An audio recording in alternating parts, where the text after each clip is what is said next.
Hey everyone, welcome to New Slang. I'm Thomas Mooney. This is episode number 76. And today I'm talking with singer-songwriter Robert Ellis. He played Blue Light a couple Mondays back, and before he took the stage, we sat down for this conversation. It mainly revolves around his last album, Texas Piano Man. From there, it kind of branches off into the various directions about conceptual art, and building characters and narrative arcs, and just songwriting in general. It was really, really enjoyable. When Robert and his band took the stage that night, I'm not really sure they realized just how Twilight Zone-y it was going to be. For starters, it was a really great performance. Robert mentions it in the conversation later as a reference when they were recording Texas Piano Man, but it really rings true when you're just watching them too. Of course, there's a lot of comparisons to Leon Russell and Billy Joel and Elton John's Western record comparisons. I made the Terry Allen comp before, but more than anything, there's a lot of similarities to Queen. There's these really big moments. There's the dynamics and the presence, and I don't know. It's probably the best comparison so far. So yeah, this great performance, but everything you imagine kind of going wrong kind of went wrong. I was talking to a couple friends later about the show, and I think everything kind of stems from this one specific event in a butterfly effect kind of thing. There was this drunk girl that kept on interrupting Robert in between songs.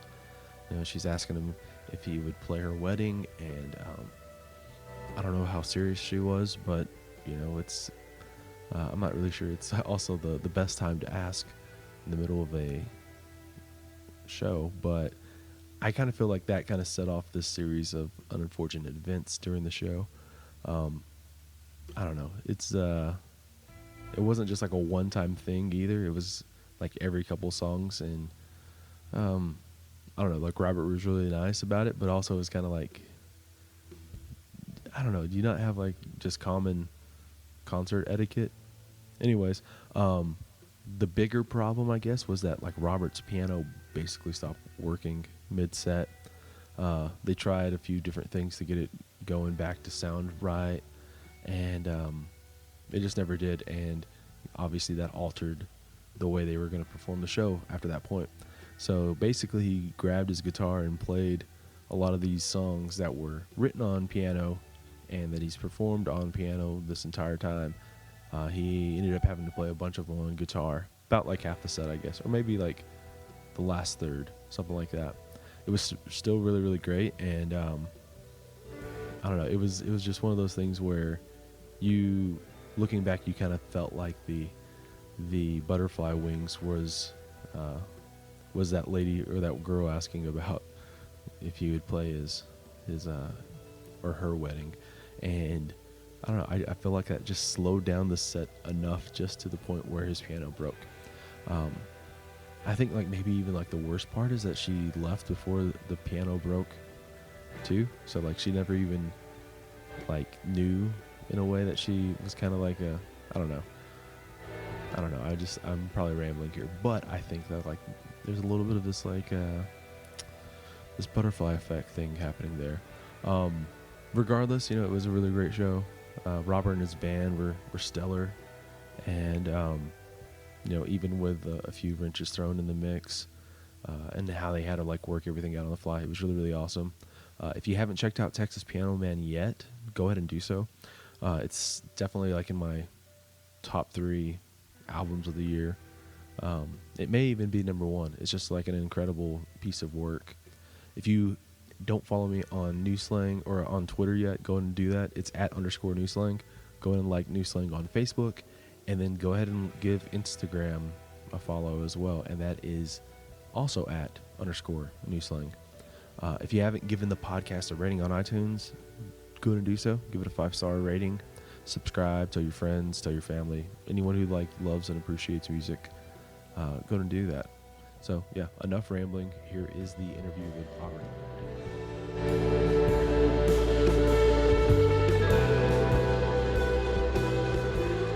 So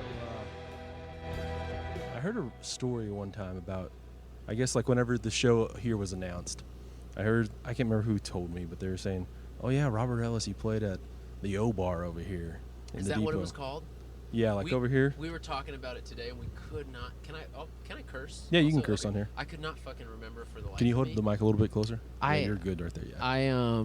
all I remembered is that there was a nautical theme to That where we is- played. Okay, yeah, yeah, it's yeah. called the O Bar. Yeah. That was I don't know, 8 years ago, maybe longer. I don't know, somewhere around there. But I was like, yeah, we played at a place that had like I thought it was called like Ships or something because it had a nautical theme. Right. But that was the last time we were here. Yeah, like the bar and they've remodeled the place since then. I don't even know if they're open right now technically. Yeah.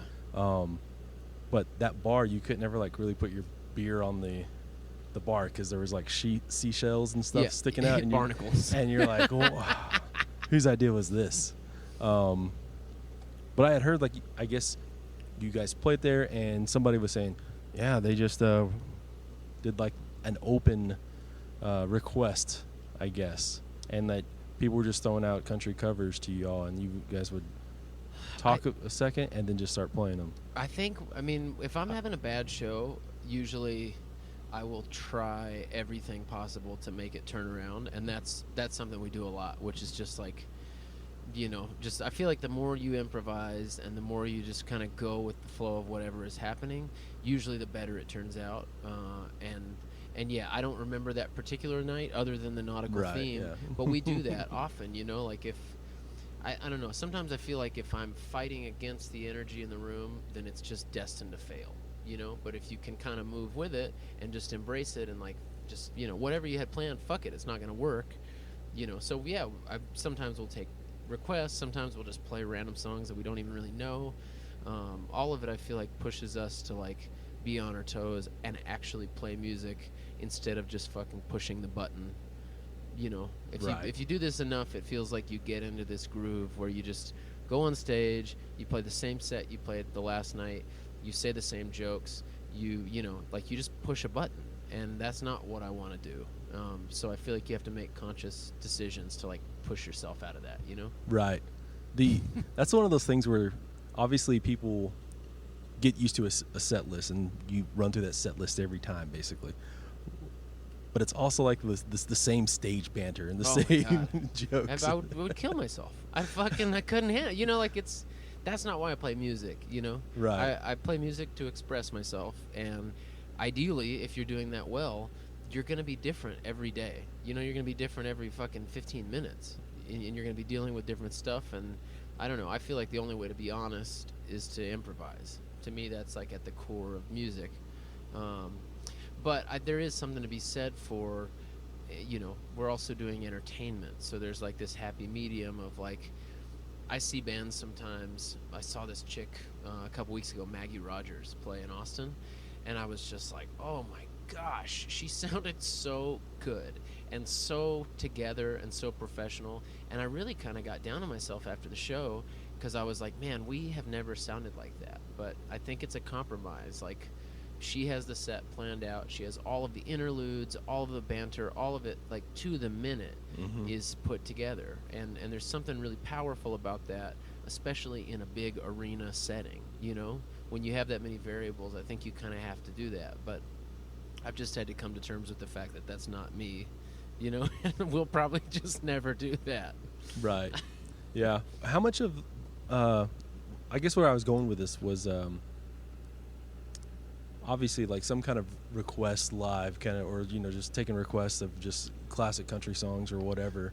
How much of that was just influenced by y'all doing like those like Whiskey Wednesday things where y'all would just play? Yeah, that was definitely like a crucible for learning how to entertain people, and also we have a huge vocabulary of songs because of that. A lot of them are somewhere deep in there, and it'll take a minute to remember them. But yeah, we were doing honky-tonk gigs for years.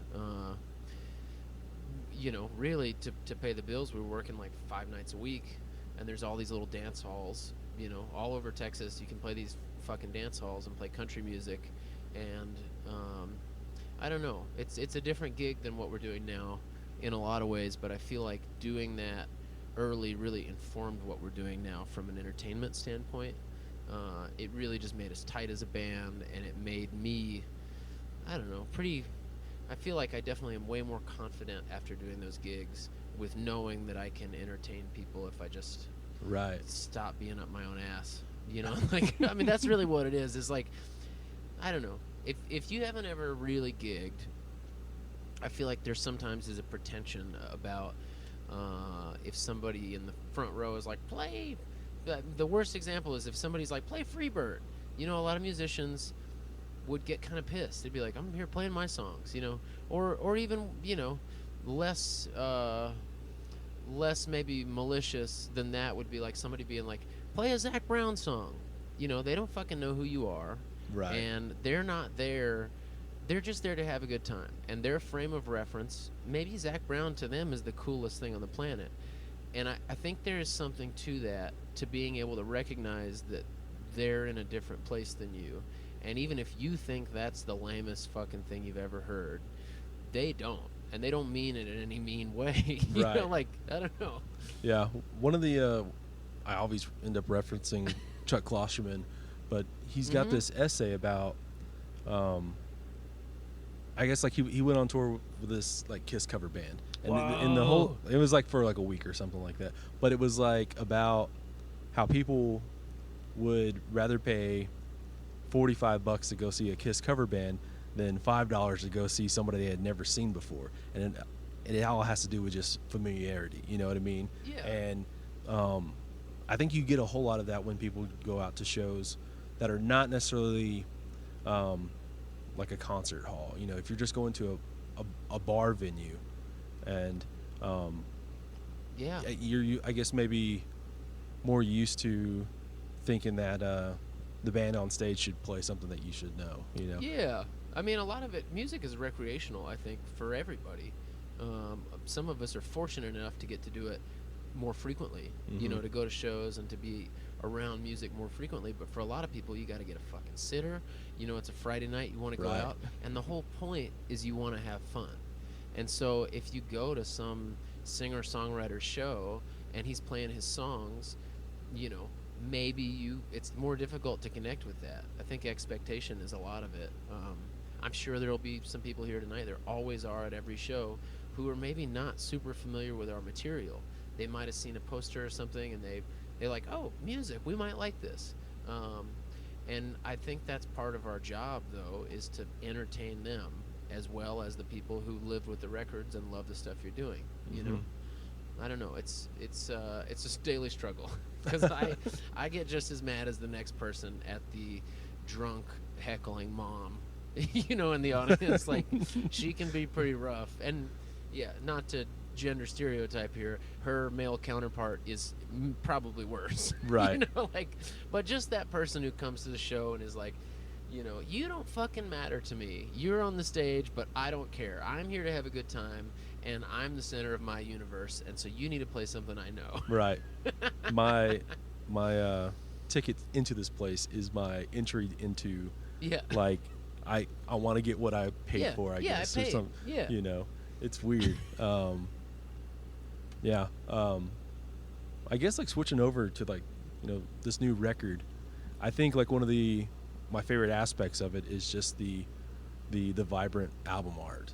Thank and you. like out in West Texas, obviously there's Yeah. some stark colors going there with like the white suit and everything. And Well, that's where you're from. You probably are a little biased seeing that landscape. But yeah, we shot it out in Marfa. It's like, I don't know. The whole point was to try and craft something that was very Texas and also felt kind of new and unique.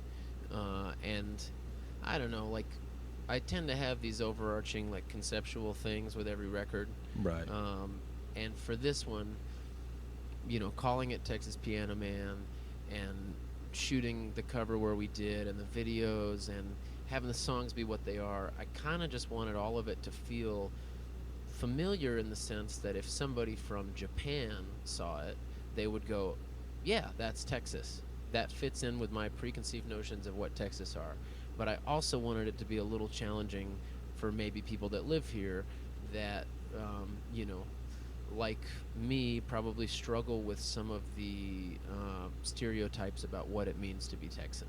Right. Like try to push that a little bit to be like, this is familiar, but it's a little uncomfortable too.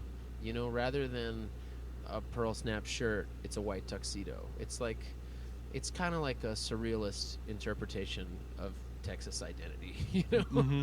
Yeah. I I love that there's this. I feel like you mentioned you trying to make a concept album for each album. Yeah.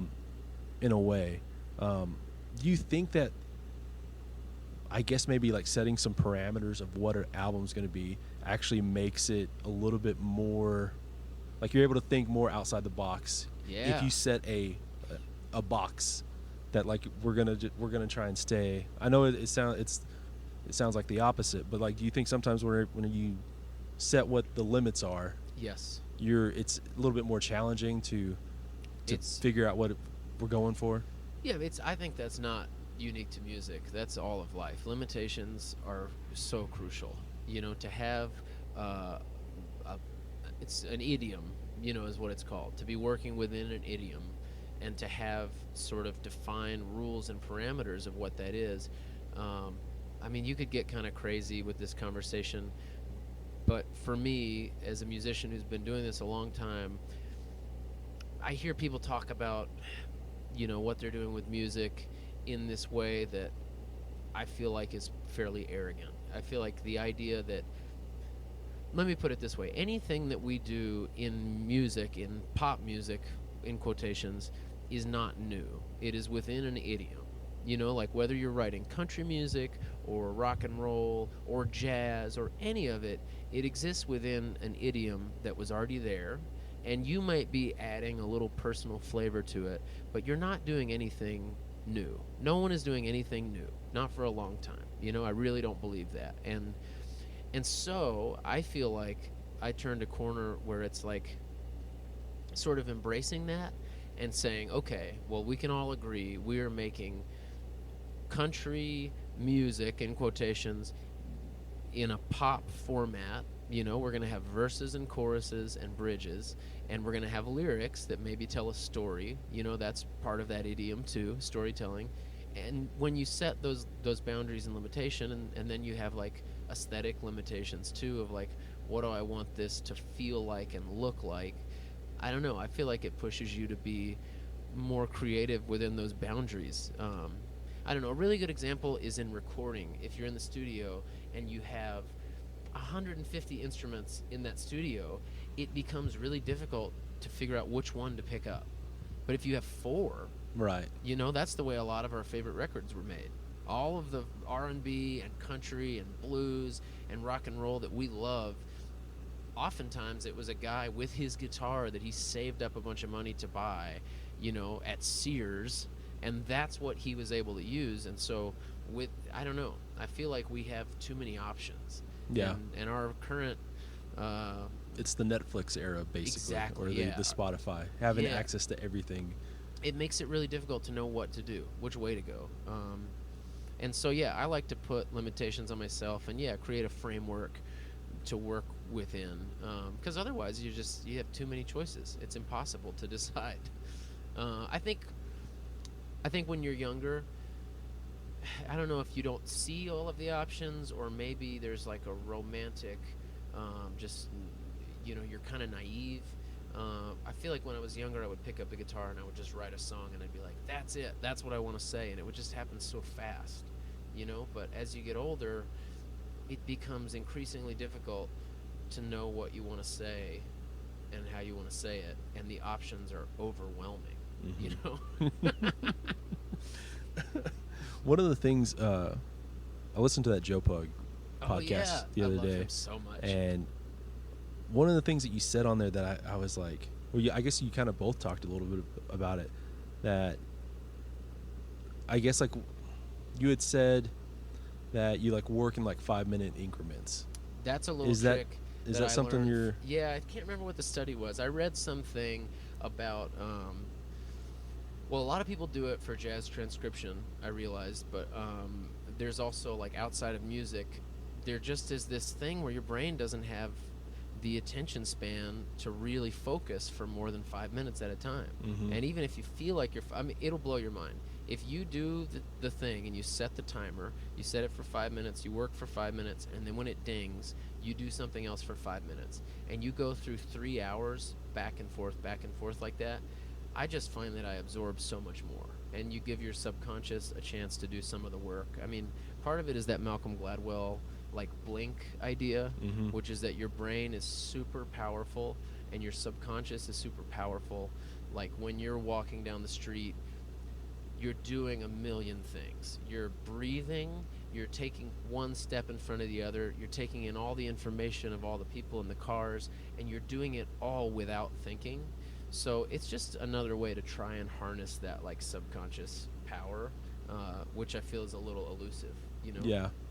You know, whenever I heard you say that, I thought, man, that's such a short amount of time. Yeah. But then at the same time, it's the same kind of thing as, like, I don't think as humans, we're kind of bad at judging time anyways. Yeah. Like, if I just asked you to, here, give me what you think is a minute, Count. you're Yeah. going to, like, be off. Yeah, totally. And so, like, at the same time, 5 minutes can be for fucking ever. It can. And if you're working on a solo, for instance, if you're transcribing some guitar solo you really like and you're learning to play it, 5 minutes is, just a part of a passage. And that's kind of the point. It is a small amount of time, small enough that you just focus on, maybe in a jazz solo, you're focusing on like 5 or 6 notes in some, arrangement. And I feel like what it does is it makes you learn it and really learn it rather than just repeating it. If you focus on 5 or 6 notes at a time, you can understand what their relationship is to the chord and to that moment of the song. And if you just learn the whole solo and you can play it, you aren't really learning anything.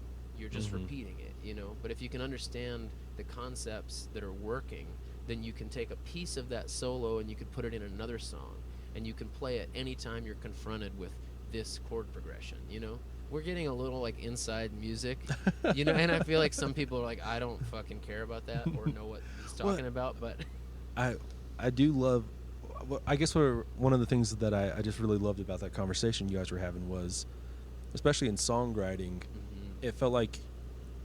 it feels like a lot of times when you talk to songwriters, they are talking just about writing songs, and they don't ever really think about other writing exercises and you Yeah. guys kind of talked a little bit more about the exercise of putting pen to paper or whatever, and I guess the working of how do you can tell stories Yeah. that you don't necessarily have to use the lens of a song, Yeah. Yeah, I mean, it's endlessly frustrating. If you try to write a song, I mean, I'm just so frustrated by it constantly. And at the same time, what we're talking about is just a little trick to make it easier. I mean, sometimes if you're working on a problem and you step away from it, the solution becomes clear immediately when you come back to it. But if you just keep at it, you'll never find it. You'll Mhm. never know what the answer is. I don't know. Often in songwriting, I find myself doing... I think the thing I hate most in my own writing is when I overwrite something, or I'm trying to say, let's just take for example, like, I'm trying to say I don't know how I feel, and I might say that in 10 different ways with a metaphor and all these different analogies and this complicated language, and maybe I'm fucking referencing like tropes like the sun or whatever, and really what I'm trying to say is just, I don't know how I feel. Like, that is the straightest line between 2 points. But for some reason, when you're in that writing moment, you don't know how to say it, and you don't realize that the simplest way to say it is just the best. It's the most effective. But when you step away from it and you come back, you go, that doesn't sound that bad. I wrote that down. That's the first thing I wrote down. And for some reason, I think it needs to be more complicated, and I don't like it. But when you come back to it, you can almost look at it as if you didn't write it. You can, like, see it as if somebody else wrote it. And anytime I do that, like, if I'm writing with a friend who's a really good singer, and I write down a line that I think is crap, but then they sing it, I'm like, that line's great because they sound good, you know? Right. Like, it Yeah. makes you actually hear it rather than hearing your own hang-ups. Right. That is interesting to think about, like, just, or maybe thinking, like, I'm going to write this for Adele because she's going to be able to Yeah. sing it. For I do that all the time. I do think about artists. Often it's foolishly because they're never going to cut the weird song that I end up writing. But I do think about, like, there was a song, Couple Skate, on the self-titled record. And when I started writing that song, I was 100% thinking about Leon Bridges should cut this song. Like, it was when that first record of his came out, and I was just like, this would be a good song for him. I want it to be like, I don't know. I just sort of tried to think about what his voice would be when I was writing it. And like I said, he's never going to fucking cut that song. It's like totally a weird rock song about holding hands with someone at the skating rink. You know what I mean? Right. Like, it's just not in any real world is he going to cut that song. But it really helped me finish writing it to think about that. Yeah. Yeah. That's so interesting to think about. Now, back on this last record, obviously, like, the Texas Piano Man as the, I guess, like, the character. Yeah. You were talking about kind of like challenging the Texas tropes, but also like kind of embracing the stereotypes of a Texan, right? I In a think lot of ways. Reclaiming is the word I'd like to Reclaiming, use. okay, Reclaiming reclaiming. is the word I'd like to use, just because I feel like what I want to do is like have the bigger ideas represented, like the idea that Texans are individual and unique and loud and charismatic. Like, I want those bigger ideas to be there, but I don't want all of the smaller, specific ideas that I feel like have overtaken, the conversation. Like, I don't think that to be big and charismatic, it needs to be in a certain direction. You know what I mean? Right. I don't think you need to be. I don't know. I don't want to get too into it, but I definitely think there's like a. Just take it this way. Like, for years and years, Texas was a working class state of Democrats. And regardless of what you think now, that is what Texas was not that long ago. For years and years. That's what all of our grandfathers were. You know what I mean? And if you talk about identity politics in Texas now, it's like we've completely forgotten that. And not to say that we should be Democrat or we should be Republican, but I do think it is beneficial to keep in mind that whatever the current identity of Texas is, it's this fluid thing that is always moving and changing. And especially as a songwriter, if you get hooked into trying to fit in with whatever is happening right now, you're not riding the wave. You're missing the bigger idea, which is that, I mean, look, what's our biggest Texas hero is probably Willie Nelson. And if you look at Willie Nelson on paper, he defies every single idea that you would say represents a Texan. And yet, he's our biggest icon. Right. So it's like, I don't know. That was kind of what was in my head through this whole thing, is like, I want it to feel like Texas, but I don't want it to look the same way you think it should, Right. Yeah. The whole Democrat thing. I mean, Ann Richards was not long ago. No. And if people think it was, she's in King of the Hill. Yeah, I mean, that's what I mean. It was like, and like, look, everyone, things change and people change, and I totally understand it. But I just feel that, especially when I talk to members of my family and stuff, I feel like there's just a forgetting. There's something that happened where it's like, I don't know, they don't remember. It wasn't that long ago that things were different, and that you didn't have to. I don't know how to say this. I feel like there's a pressure, being from a really small town in Texas, to think a certain way and act a certain way, and I don't feel like it is. I don't feel like it's real. I feel like that's imposed, and I feel like people have fucking hijacked what it is to be Texan. Right. You know, and they feel like they have some ownership over it, and they have the right to say to anybody what it is to be Texan. And if you disagree with them, they'll be the first to be like, "Oh, city boy," or "You don't know this," or you know what I mean? And I'm just like, "Fuck that. That is not that is not the way things are." You know, Yeah. like it's up to every one of us to define what being Texan is. Yeah. We all grew up here, we all live here. Yeah, I think the original idea of being a Texan was being an independent thinker, Yeah. or an independent thinker, being Yeah. you know, and Psychopath. I think that's what a lot of it was like pretty wild, individual people who just did not go with the norm of the rest of the country. And I don't know, at times that means aligning with Democratic politics. At times that means aligning with Republican conservative politics. I just think that it's really important to keep in mind that we are individuals and we need to think for ourselves. And we shouldn't just fucking take whatever is fed to us at our high school or whatever, you know? Yeah. I don't know. What was like I guess like that first song, the first batch of songs that really kind of started, I guess, morphing into the idea of this record, and that kind of like maybe set the tone? Passive Aggressive was an early one, and that one had a lot of humor to it, and was like, that one kind of set the tone in some ways for the just how fun is this record gonna be, you know, like how sad is it gonna be, how much of it is like tongue-in-cheek. And then the song Fucking Crazy came kind of early, and that was one that I felt like really defined everything I was talking about. I feel like it was, you know, it's just a really simple love song in some ways, but it has the F word in it over and over and over. And I feel like that is, that's kind of a part of what I'm trying to say, is that I could have written that song without that word in it, but it wouldn't have had the same sort of confidence, you Right. know, and the same just like in your face kind of feeling. And that, I don't know, it really just summed it up to me. It was like, it's a simple love song, but it has so much personality in it, and it is divisive. There's a lot of places we can't play it, and there are a lot of people that are not going to like it, and I think that's okay, you know? I think that there are a lot of people who it's going to be their song.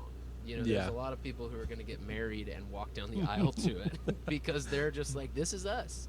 You know, this is like, I don't know. Yeah, there's a lot of that humor in there, Yeah. on the record in general.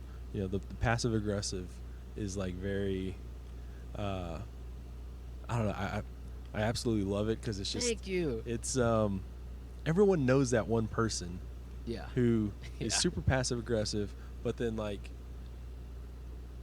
I don't know. Usually, I guess like what I'm saying too is the reason why you're able to see those passive aggressive qualities in someone is because you do them too, Yeah. and you know the signs because you've The you're doing it narrator too. of Yeah. that song is passive aggressive over and over with the delivery. That was one thing when I was writing it. I was like, oh, this is so much fun. I can like sing a line and then like wait to sing the next part and do all of these little like subtle jokes to me that, you know, it's, I don't know, a lot of my stuff is on the face one way, and I feel like if you listen a little deeper, I really try to not have any like, I'm really not into black and white in terms of like, and right and wrong in terms of ethics, and I don't like songs where it's somebody saying somebody else did something wrong. They did something wrong, and that's why my life is hard. I don't think that's interesting, and just as a writer, I just don't want to go there. So a lot of my songs are about conflict, and a lot of them, the narrator is just as much at fault as anybody else. And yeah, I don't know. I don't think that kind of black and white stuff is, one, fair or real, and two, it's not interesting. It just doesn't interest me that somebody would just, you know, and by the same token, I don't think that like self-defeating songs about what a shitty person you are and how I cheated on you, and I'm like, that doesn't interest me. I feel like we're complex, and a lot of us are living in like a gray area, where we're constantly trying to figure out, did we do it the right way? How are we going to do it next time? And that's more interesting to me, is like that conflict of like all of us trying to be a better person and struggling, Right. you know? Yeah. I mean, that's why, like in television or in film, we love like the anti-hero, Yeah. right? Yeah. The person who has the problems, but you're trying to root for and does some fucked up shit along the way. Yeah. You know, because I think everyone kind of loves a redemption arc.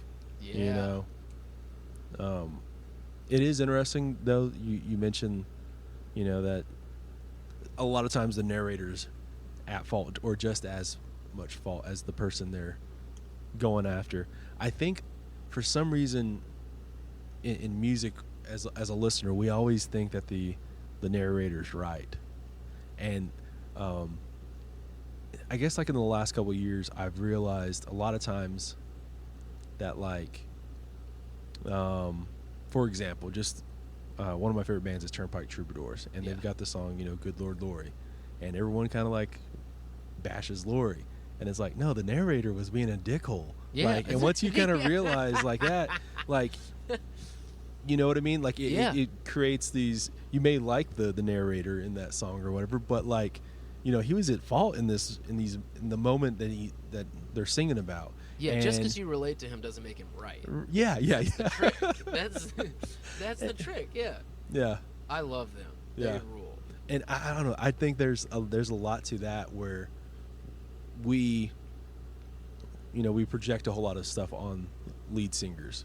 Yeah. And it's kind of the same thing with like a lot of the American Aquarium stuff where, you know, because we like BJ and because BJ's the one with the microphone, you know, and we've talked a little bit about this before. I've talked with him about how, yeah, you know, like looking back, you know, I was the bad guy in these songs, and I don't know, I find that a little bit more interesting as well. Yeah, and you don't. I mean, like, if you like BJ, which by the way, I love him too, and I love that band. I don't think that it's predicated on you believing every word out of his mouth is true or 100% representative of who he is. I mean, I can tell, you know, people listening that listen to American Aquarium, just because you've listened to their records, you don't know who these people are, you know? And by that same token, you know, you could know somebody for a long time and still not fucking know who they are. You know, like, and I think that songs are just this one little window that are built on extremes. The whole point of them is that they last 3 minutes and that they're about one thing. And that is just not the way life works. Life is about a lot of different complicated stuff, and songs are like a little microscope into one little part of it. So to think that just because somebody sang a song about how they felt in one moment, you know, you're not getting a complete picture of who that person is. And I think, you know, one, that's why songs are special, but also that's why they're misleading. And I don't know, I do think there's a conflict right now in music where we feel like the people singing the songs have to be the people in the songs. Right. You know, and much greater minds than us have thought about this subject at length, you know, especially in terms of fiction writing. The idea of a character having their own identity, you know, is a character the writer? If it's in a book, would you say that J.R. Tolkien is you know what I mean, is Frodo? Would you? I don't think you would. But in a song, it's really easy to say that the guy singing is the guy in the song. And there's just not a lot of times a distinction made in songs where you say, hey, everybody, not just want to clear this up, this isn't me, this is a character, his name is John Smith. You know what I mean? Like, we don't have the time to do that, and also it wouldn't be effective and you wouldn't relate to it if we did. So I just think it would behoove everyone to just relate to the song, relate to the characters the same way you relate to the characters in a book, but don't hold them to some standard, you know. And to be completely frank, a lot of artists are horrible. You know, a lot of people that make this their life, writing music and writing fiction and they're horrible, depraved people, Mhm. and you don't want to relate to Yeah. them. Well, that's the thing too. I always think about where we romanticize everybody, Yeah. and it's a, you know, you ask everyone in the bar tonight who your favorite Texas songwriter is. You're going to get a whole bunch of Townes Van Zandt. Yeah. And yeah, he was a great songwriter. But it's like also like pick up a book every once in a while and read about some of the fucked up shit. I do not want to be him. Exactly. I don't want to fucking live like him. Yeah. I mean, look at R. Kelly. Wrote some of the most beautiful love songs on the planet, Mhm. you know, and a lot of like really religious songs. Yeah. And he is a fucking bad dude. He's Yeah. done some bad stuff. He's not someone we should look up to, you know what I mean? But there's this difficulty in separating the art from the artist. Townes is one that I love him so much. I love his songs. And then I just like, especially as a songwriter, I feel like a lot of people, they use him as a songwriting role model, and I feel like that's created sort of a culture of feeling like you have to have a fucked up life in order to write good songs. And maybe that's true. I don't think it is. But if it is, I don't want to do that. I Yeah. still want to have a family, and I still want to be a good man, and I want to like raise my child well and not be fucked up on drugs all the time. And if that means I can't write good songs, then so be it. Yeah. You know? I wonder like where that really started out with, and I guess it kind of started out with like the Beat generation, Yeah. like the Kerouacs of you know of being, because I guess I've read a few things where, you know, obviously everyone loves On the Road when you're you know a teenager, but read it now as a 30-year-old man and you go, Yeah. I don't know about this. But there's a lot of stories about how, you know, it was more of a sad thing near the end of his, you know, after his quote unquote glory days, where he would show up and he's just, you know, an alcoholic or something. And that, I don't know why we have a romanticism about that kind of stuff with art and about having to have like a bad life. Well, you know? there are archetypes and there are tropes, you know, and I think that in some ways it makes it easier. What we were talking about earlier, we all like familiarity, you know, and the idea that an artist fits into a certain construct that you have, it's compelling, and it's the same in, you know, I mean, think about like, I don't know, like Stephen Hawking, for instance. You know, we love the idea that someone who has hardship is a genius. It's like it's an archetype, you know, the crippled genius is Right. like a thing that is like a real archetype. And I think there's something that we think where, oh, well, he must, because of his condition, he must have had to work so much harder and just be so much smarter. And I just think that it's something that we do. We put people into little boxes, and I don't think it's healthy. I think that we should all constantly be checking ourselves and saying, you know, why do I like this? What do I like about it? You know? Yeah. Yeah. Maybe not. I don't know. Who fucking knows? I mean, I'm saying all this, and I'm as guilty as anybody of doing this stuff. You know, I'm just as guilty as anybody of hearing a song and putting together all the pieces of what they look like and where they're from and what their accent sounds like and what the words are, and then coming up with an idea in my mind of what they are. You know, that's why I like Billy Joel. I feel like he is like this wild, crazy character who just is like says whatever he wants, and your mom also likes him, you know, and that's the same kind of thing. So I don't know. Yeah. Okay, like sonically, this record, you know, a lot of people have been comparing it to like Billy Joel, Leon Russell. Yeah. I kind of feel like there's a lot of that Elton John, the '70s Elton John feelings to it. Were you? I guess were these kind of records in mind whenever you were going and playing the piano and really kind of building the record in the studio? Definitely. I mean, we reference a lot of different things when Mhm. we're in the studio for mix purposes, for, you know, how are the instruments going to fit together. I think a real strong sonic identity on this record is mid-range is super pushed, in the guitar and in the vocal, and it was a choice that Josh made because a lot of the references I sent him, I mean, if you listen to Queen, the mid-range on that stuff is insane sounding. And if you were just to give that to somebody, let's say you were producing a record for some local singer-songwriter, and you mixed their record the way that a Queen record sounds, they would send it back. They would send it back to you, and they would be like, this sounds crazy. It doesn't sound like music on the radio. This is not how it should sound. We've just gotten used to things being a lot more balanced, and Queen is bold sounding. And so that was a reference we used a lot, is like, how do we make this sound really kind of aggressive in ways that it doesn't usually? And the mids are pushed. They're just super upfront. And the vocal, we also made some choices on the vocals to, like, all of my records so far have been, I feel like the vocal had a very beautiful, big treatment. And on this one, we tried to make it big and aggressive, but not necessarily beautiful. It's got some, like, rough edges to it, and some of the qualities of my voice, I have a very mid-rangey voice, they are embraced rather than tamped down. I think most engineers, when they hear my voice, they go, oh, he's got kind of sharp mid-range, we should get a microphone that will help that, help make that a little more palatable. But we made the opposite choices on this record.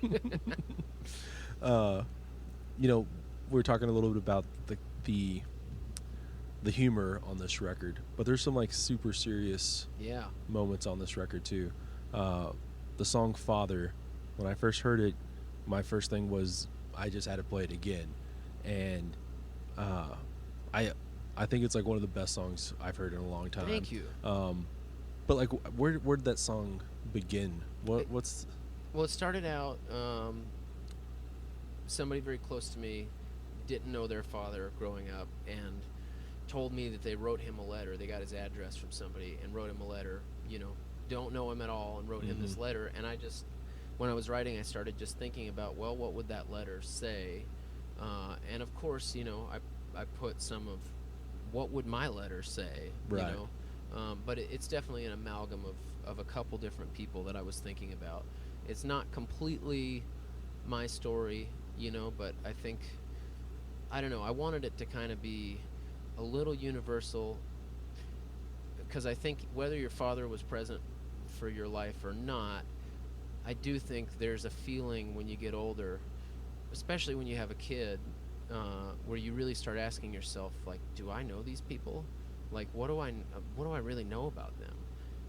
And I don't know, for me, having a kid really put a finer point to that. Like, you go through these milestones, you see your kid take their first steps, and it just occurs to you that your parents did the same thing with you, and they felt the same way you do, or they felt, some different but very extreme way.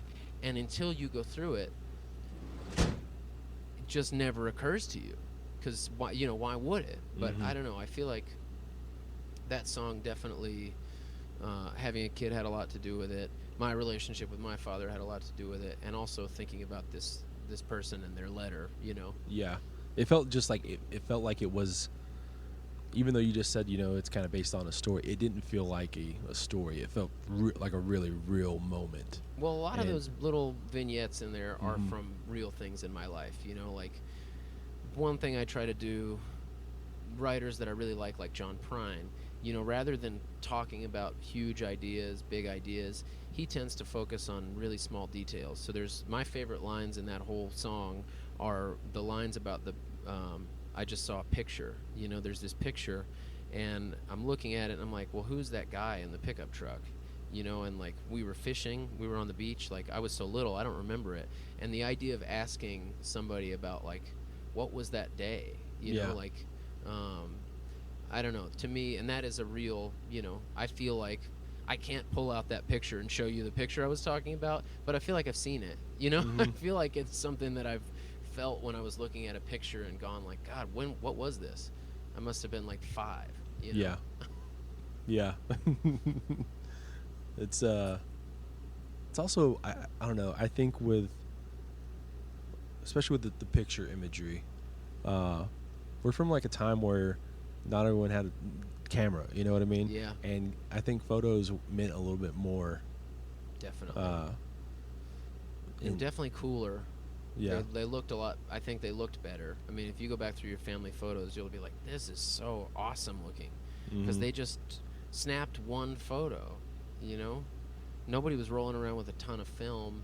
You know, making sure the pose was perfect and they made the right face and Right. you know, like selfieing with the perfect light and making sure their hair was good. I mean, like you just picked up a camera and snapped. It's a weird little piece of time, and I feel like more true because of that. It's like we didn't have time to make sure that everything looked the way we wanted it to look.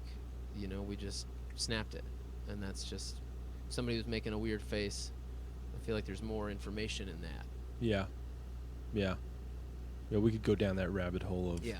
of social media and Instagram and filters and all that kind of stuff. Yeah. But Yeah. I think I'm gonna save it. Yeah, definitely. Yeah. I mean, I've had a really great time talking with you here. Yeah, likewise. I We'll, hope. go ahead and end it right here, if you're good. Pardon? I said we'll go ahead and end it right here for. Yeah, sure. I do want to just say, you know, I hope I haven't offended anybody. I constantly am afraid, because with these things, I just like to just talk and you know, Yeah. just have a conversation. And I do hope that, yeah, like everything I say should be taken with a grain of salt. I think. Okay. What I think though is, this time right here is like the disclaimer time. Yeah. Like, Yeah. it doesn't matter what you say. Yeah. Now it feels like we always have to put a little asterisk and say, and then this means you have to like disclaim everything. And Yeah. I don't know. I wish we didn't have to do that. Yeah, I do too. In I really life. do. But I feel like people are they're so angry and heightened and Right. you know. And again, I had an argument on like Instagram the other day. I feel like people are so quick to throw the baby out with the bathwater and to think, oh well, I don't agree with this guy about this, so I no longer like his music. Yeah. And it's fine if you don't like my music, but I feel like if you go through life that way, you're gonna miss out on a lot of beauty. You Yeah. know? I don't know. Yeah. Well. Never mind. You can delete that too. You can do No. whatever I'm gonna you keep want that in with there. this. Yeah. Thank you so much.